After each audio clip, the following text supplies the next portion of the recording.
Hey lovelies, thank you so much for tuning in. Thank you for all the support you've shown to the previous episode and all the episodes about Love is Blind. And today we will be reviewing the season 6 Love is Blind reunion. So let's get started. So, first of all, so many things happened in this reunion. There was definitely a whole lot going on. I have to say that overall, it wasn't horrible. I saw mixed reviews. The comment section on the Instagram page of Love is Blind was kind of really it was mixed. Some people loved it, some people hated it. So it was kind of, in my mind, I'm somewhere in between. I think there were some things that were definitely done better than they had been done in previous reunions. But I still think that if you're talking about almost like golden standard of what I feel like Love is Blind reunion should look like, I think you should look at the reunion in the Love is Blind Sweden. It just came out it came out a few months ago on Netflix. I loved that reunion. I had nothing to say against it. I think that would be more of like a golden standard if you're trying to do a Love is Blind reunion. You want to ask all the questions that viewers want answered. You want to seem impartial as a host, just basically asking the questions and trying to get the answers, but not making it seem like the host is biased and maybe in support of some and against some. You want to give everybody equal time and opportunity to answer the questions. You don't want to make it about specific people. You know what I mean. If you watched it, we'll get there, we'll talk about that. So I think, that's just my view. It was okay. It wasn't great, in my opinion. But let's start from, I think the first couple they talked about was Jeremy and, what's her name, Laura? And also Sarah Ann, because, that's like a love triangle. Personally, I never cared much about their relationship because it just seemed off from the start. So I felt like they spent too much time talking about them because it wasn't the highlight of the season. If we're talking about the highlights of the seasons in terms of couples, it would be Adi and Clay and it would be Jimmy and Chelsea. So why was there so much time spent on talking about Laura and Jeremy? I really don't understand. That was beyond me. Coupled with the fact that, again, they were talking about how Jeremy and Sarah Ann met up while he was still engaged to Laura, how Sarah Ann sent a message to Jeremy while he was still engaged to Laura, and they were just talking about it and kind of trying to villainize Sarah Ann and Jeremy. And keep in mind that Sarah Ann had already apologized to Laura. They just didn't air it during the season, they aired it during the reunion. And Jeremy had also apologized to Laura at some point during the season. So in my mind, I'm like, how long are we going to keep on talking about this? We all know that the situation could have been handled better. I think the couple in question knows the situation could have been handled better. And we all know that regardless of Sarah Ann, that relationship wouldn't have worked. It was just horrible. It was horrible. So like, in my mind, I'm like, can we move on to better topics? Like, I don't care to be there and be bashing Sarah Ann for like 30 minutes or what. I don't care to do that. It wasn't just that important for me in the season. And also, what else are they gonna do? All they can do is say sorry and that's all. Like, I felt like it was just, I feel like the hosts were really almost trying to, in my opinion, make Sarah Ann and Jeremy the villains of the season. And it was almost done like intentionally. I didn't like that part. I could have honestly just skipped through that part and gone to the next part in the episode. I didn't because I knew I was going to talk about it to you guys. So I was like, okay, I'm just going to watch it, but I'd rather not be watching this right now. So that was like my view on that. And then also, may I add, there was also Jessica that was like interjecting and talking. Somehow, I think Jessica really just felt like she was the queen of the season or something, or maybe the show made her that way because she was kind of in everyone's business, almost like a second host. And keep in mind that this is the first season that they're bringing out people who were not couples. So like Jessica, Trevor, and all of that. So I'm like, why is Jessica there? Like, even if they wanted to bring her out to discuss Jimmy and Chelsea, I think they could have brought her out when talking about Jimmy and Chelsea, and then she would have just left. But instead, she was there from the beginning, getting the most airtime and talking the most. And I couldn't stand that. I was just like, what is this? And well, there was that. And then they also brought out couples from previous seasons. Actually, when I saw them at the beginning, I was excited. I was like, oh my gosh, this is Kwame and Chelsea. I was excited to see them. But then as the episode went on, as the reunion went on, I felt like probably because they were trying to put so much into one episode, they couldn't spend time on certain things that we wanted to know more about. Like some of the other couples that we had way more questions for, it's like they just skipped right through because they had to accommodate time for the previous couples to like talk and things like that. So I think it ended up in a way not working as well as they probably thought it would. I do think though that if they wanted to do that, like next time, if they wanted to like have couples from previous seasons come in, maybe it will work better if it's not at the reunion itself. If it's like maybe after the reunion, then you just have some minutes where you're talking to previous couples and asking them questions or something. But trying to integrate everything into one episode, I think it backfired in a way. I mean, that's just my view. Yeah, so back to the couples. So I think after that, we talked about, I can't remember if it was Adi and Clay that went next or Amy and Johnny. But I'll just talk about Amy and Johnny. They seemed beautiful, happy.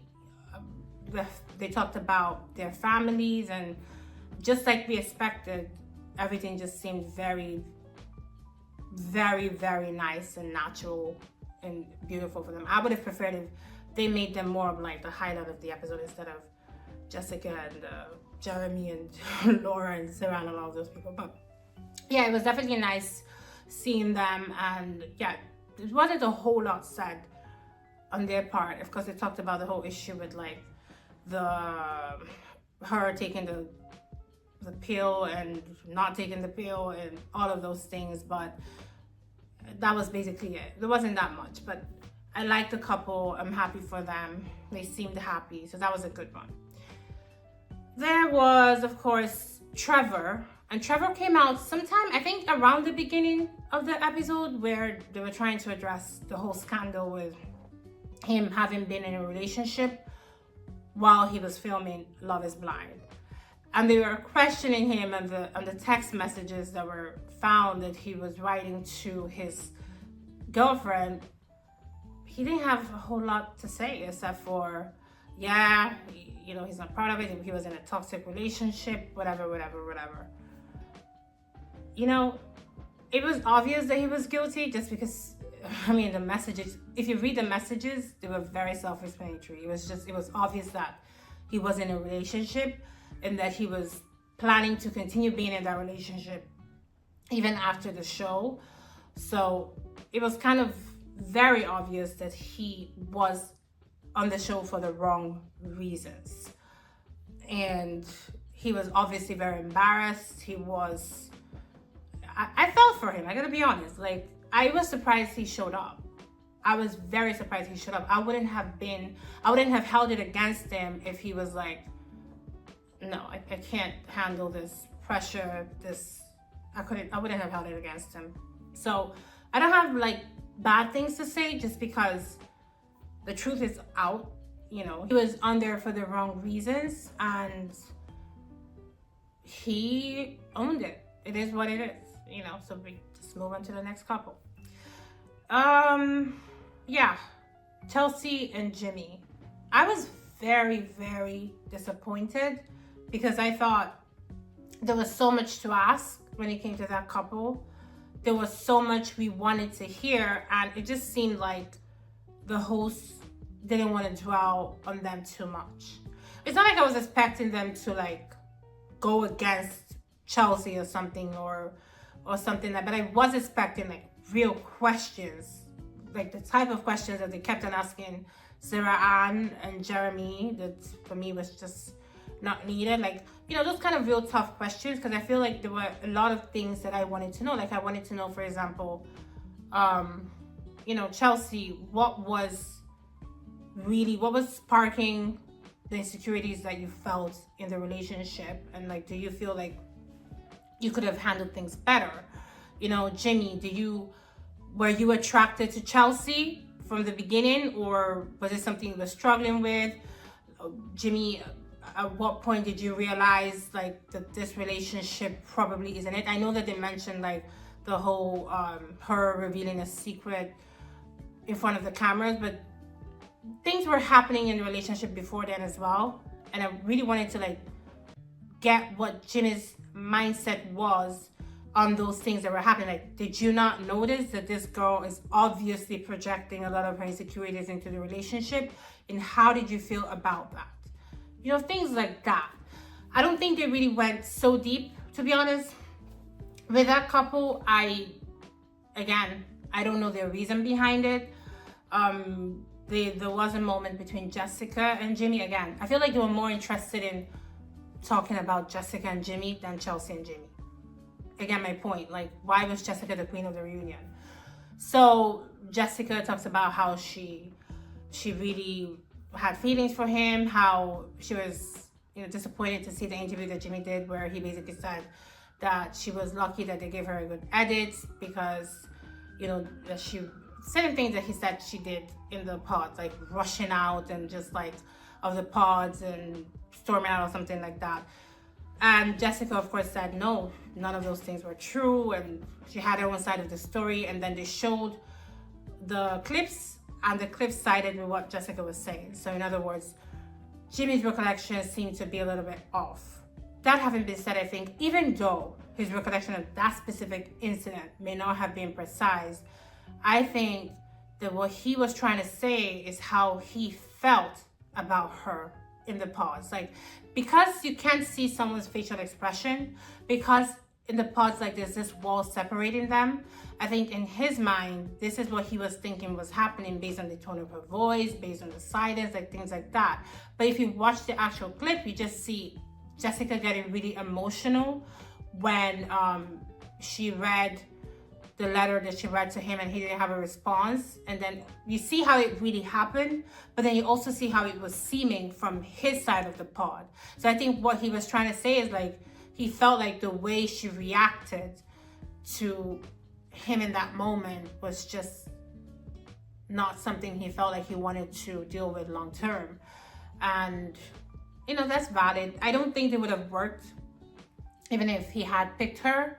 I do think that she did have genuine feelings for him in the pods. I do think that. But I think that she didn't necessarily handle the breakup the best way. I think it was just too much, the whole, oh, when you see me, you would choke, all of those things. Like, she was just too much. She was just feeling herself way too much. And it was a little bit, you know, it wasn't the best look for her. And as for him, I think probably if he really tries to see things from her perspective, he will see why she was hurt in that moment and why she reacted the way she reacted. It wasn't so much of a big deal.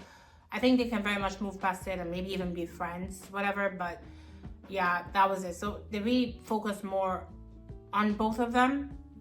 For Chelsea, they just asked about the whole, her revealing the secret Jimmy told her in confidence in front of the cameras. And I feel like the cast members did not really want to say what their real opinion was. They were trying to be politically correct, but like, oh, well, I understand both sides and whatever. Nah, you have an opinion, you just don't want to say it. The truth is, what Chelsea did was very, very, very wrong, because you have a few weeks to decide if you're going to get married to this person. And every little thing matters. It's different. If you're in a relationship and you have time to get to know each other, to get to understand each other, it's different. But when you're in this kind of experiment, everything means so much more. So if you are with someone and you reveal something to the person in secret, especially something that has to do with a friend of yours that you care about, and at the first opportunity, she throws it at you in an argument on camera, betraying your trust, that is reason enough for you to say, I don't think I can go to the altar with this person right now because I don't trust this person. I may love this person, but right now I don't trust this person. So it's as simple as that. Like the second she did that, Jimmy made the right call in breaking off the engagement. Coupled with the fact that there were so many other red flags even before then. But I think that was just like the height of it all. So she was wrong for that. And for people who are saying, yeah, but like she had a right to feel some kind of way about him hanging out with his friend who he had previously had sex with, agreed.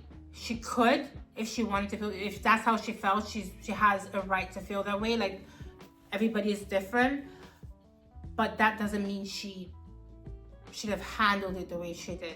And if you don't have control of your reactions and how you handle conflict, that's not a good trait to get in marriage with. Like that's the reason why you'd be like, okay, so how would conflict be between me and this person if we get married, if this is how she handles it? So again, for me, I just felt Jimmy made the right call. It was just all a lot, honestly. The whole Chelsea situation was a lot. It was exhausting to watch, so I can only imagine how exhausting it was to be with her through those moments. It was just too much. So yeah, there was that.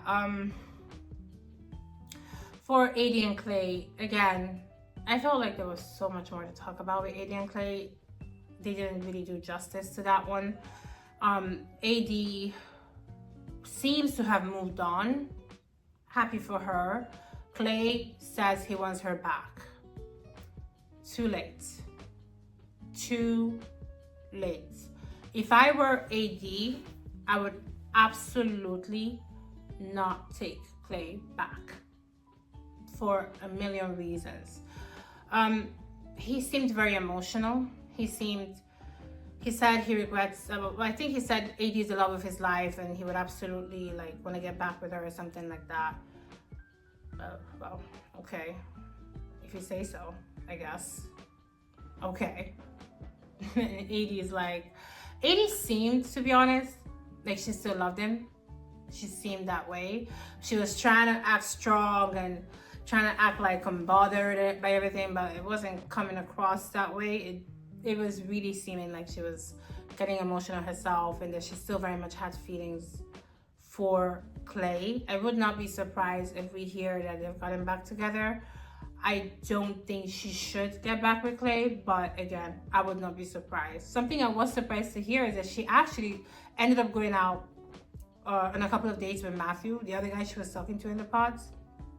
And eventually they realized like they couldn't work out together. But that was funny because I was very surprised considering how things happened in the pods between them, like how they ended. I was surprised to hear that. And wow, that was just an interesting part of it. But again, AD and Clay, I don't think we've heard the last of them. I would not be surprised if they get back together. But you know, that's it for that. What I was really, really disappointed in was the host did not grill Ken, right? Ken and Brittany? Kenneth had so many questions he had to answer. Come on. Like, how are you gonna not put Ken on the spot and have him answer all the questions we have been asking through social media? Like, that was so disappointing. The whole, oh, we're friends, we talk every day, bullshit. Like, what kind of friendship? Like, I would understand what happened. Like, what happened? I'm sure that just the way I wanted to really understand what happened, everybody wanted to understand what happened, because from what we saw, we didn't understand it. We couldn't tell. Ken, at what point did it switch for you? At what point did you just not want to be with her anymore? Why were you not affectionate towards her? Brittany, like, what are the things that you noticed that made you feel like he didn't want to be with you? Did you notice that it seemed like he was gaslighting you? Ken, do you realize you were gaslighting that girl? Like, there were so many things to ask. But when they spent all that time on Jeremy and Sarah, Anne and Laura, and on the previous couples from the other seasons, of course they didn't have time to really grill Ken. And that's what I'm saying. Like, that, we had no closure whatsoever from the Ken and Brittany situation, or whatever, relationship, if you want to call it a relationship. And I just think that was very, very disappointing. For any upcoming reunion, like next reunions, please make sure you ask all the couples the questions that need to be asked. Don't focus on only one, please, for next time. Yeah, there was a time where they were talking about the previous couple. I don't want to dwell so much on the previous couples, to be honest, just because this season wasn't about them. I think Alexis is pregnant, Gigi pregnant, wonderful, happy for them. There was Micah, who is going to be on the next, I think what they call Perfect Match, and another reality show that is hosted by Nick, and they were there. Nice to see them again. For me, it was just like, the reunion isn't about that. Can we go back to focusing on the couples? They also announced that Jessica was going to be on Perfect Match. I guess that is why they made the season so much about her, even when she wasn't part of the couples that actually came out from the pods. And I guess that's why they also made the reunion about her, because they're trying to really push her down everyone's throats so that people will go and watch Perfect Match. I'm not gonna watch. I don't know that I care to watch it. Well, for now, you never know, but I don't care to watch it for now, especially since it has well, some people that don't care to watch. So yeah, that's sad. That's basically everything I have to say about the reunion. It wasn't great and it wasn't horrible. That's what I would say. So much could be better. Other than that, I do wish every single one of the couples and the ones that are no longer couples the best. I mean, they entertained us in Sarah Ann's words, and it was definitely very good entertainment. And don't let me just be talking here to myself about this. Like, go in the comment section, tell me what you think, give me your opinions. I want to hear them. And as you do that, you may as well like and subscribe.